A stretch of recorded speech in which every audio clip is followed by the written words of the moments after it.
Dear friends, since June 1st, Albania has assumed the presidency of the Security Council. This is a huge privilege and responsibility at the same time. As part of our commitments to champion and advance the women's peace and security agenda in the Security Council, Albania will today hold a signature event, an open debate entitled Keeping Promises, the role of regional organizations in implementing women, peace and security in the face of political turmoil and seizures of power by force. Since the landmark adoption of Resolution 1325, the normative framework in the field of women, peace and security has continued to be developed intensively.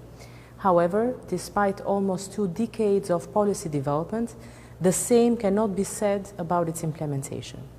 Women's meaningful participation in all levels of decision-making and their meaningful inclusion in preventing conflicts and negotiating peace processes is still challenged by structural barriers, lack of access to political and economic resources, as well as by a predominantly masculine mentality of domestic and international politics.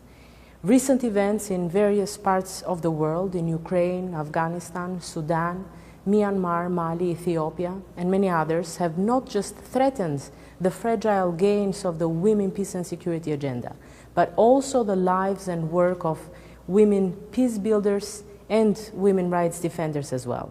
The recent increase in military coups and seizures of power by force has drastically affected the prospects of women's organization and gender equality advocates in these countries, and has tested the ability of the international community to fulfill the mandate of the Security Council.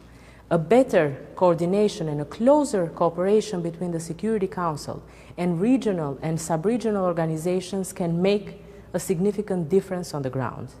More than ever, we need fresh insights and perspectives to accelerate the implementation of the Women, Peace and Security agenda. We strongly believe that regional and sub-regional organizations can play a crucial role in this regard,